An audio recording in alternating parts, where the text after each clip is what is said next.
मैं हूं अंजलि और आप देख रहे हैं समाचार 24 लाइव। तो आइए शुरुआत करते हैं आज की प्रमुख खबर से। गोरखपुर से समाजवादी पार्टी महापौर की प्रत्याशी काजल निषाद ने चुनाव में धांधली का आरोप लगाकर फिर से चुनाव पुनर्मतदान कराने की मांग की। बता दें कि सपा प्रत्याशी काजल निषाद ने कहा कि लगभग 3,30,000 मत पोल हुए हैं। ऐसे में लगभग 5 लाख मतों का पोलिंग दिखाया जा रहा है, जिससे साफ लग रहा है कि लगभग 1 लाख से ऊपर मत की हेराफेरी की गई है। गोरखपुर में जहां जहां सपा पार्षद प्रत्याशी जीत रहे थे, वहां तमाम तरह के हथकंडे अपनाकर उनको हराए, फिर भी हमने कुछ नहीं बोला। हमारे सामने मुख्यमंत्री योगी आदित्यनाथ ने सभाएं की, लोगों से समर्थन मांगा, फिर भी जब जनता ने मुझे अपना आशीर्वाद दिया तो यह लोग निषाद समाज की एक बहू को मेयर बनते देखना नहीं चाहते हैं, इसलिए जिला प्रशासन द्वारा षड्यंत्र करके मुझे हरा दिया गया। इस दौरान काजल निषाद भावुक हो गई और जमकर रोने लगी। उन्होंने कहा कि शीर्ष नेतृत्व से बात कर आगे की रणनीति बनाई जाएगी। पुनर्मतदान को लेकर मैंने संबंधित अधिकारी को लिखित में दे दिया है।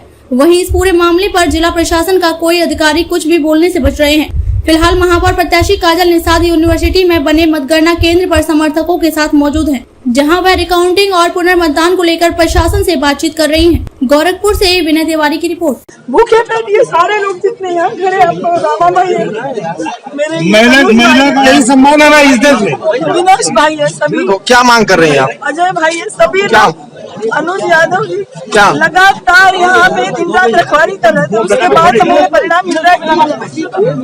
तो क्या मांग कर रही हैं आप?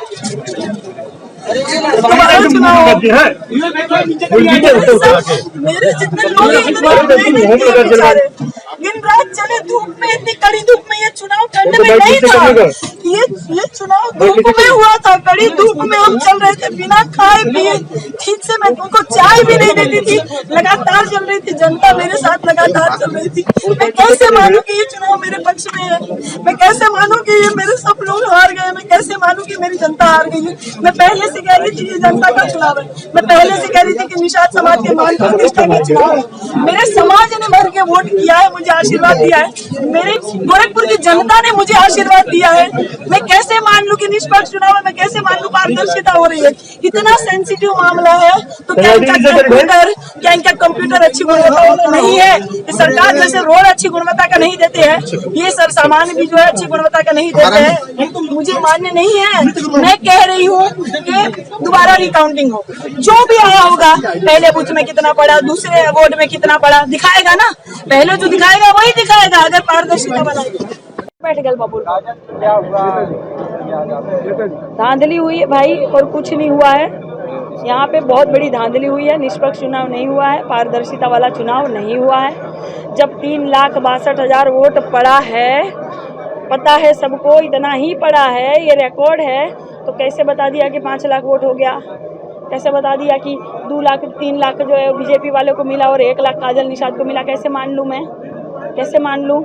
कैसे मान लूँ कि हम कैलसी भी जांच कर लेते हैं, हम तो स्टेपलर भी जांच कर ले आते हैं कि कहीं चुनाव में ये गलत ना हो जाए, ये पिन नहीं निकलेगी। हम पेन भी जांच कर ला रहे थे सुबह से कि कहीं ये ना चली तो कहीं गलत ना हो जाए। इतना बड़ा कंप्यूटर जांचा नहीं।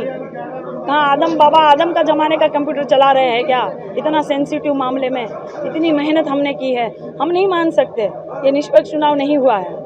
गरीबों को चुनाव लड़ने का हक नहीं है। इसका मतलब कि सीधा ये क्यों बोल नहीं देते कि ये देखिए चुनाव आ रहा है मेयर का, ये हमारा मेयर होगा। देखिए सुनिए चुनाव आ रहा है विधायकी का, ये हमारा विधायक होगा। देखिए सुनिए चुनाव आ रहा है सांसदी का, ये हमारा सांसद होगा। बात खत्म। ऐसा क्यों नहीं कर देते? क्यों गरीबों से मेहनत करवाते हैं? और मेहनत के बाद निष्पक्ष चुनाव क्यों नहीं होता है? क्यों फैसला निष्पक्ष नहीं होता है? हम नहीं मान सकते। हम कह रहे हैं कि रिकाउंटिंग हो जाए, हमने लिखित में दिया है, ये कह रहे हैं हम विचार करके बताएंगे। क्या लगता है मांगे आपकी मांगी जाएगी? क्या लगता है मांगे आपकी मांगी जाएगी?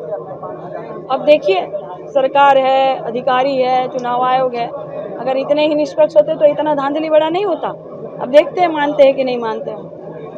खबरों में अब तक बस इतना ही। मिलते हैं फिर ऐसी ही बड़ी खबर के साथ। तब तक के लिए नमस्कार और देखते रहिए समाचार 24 लाइव।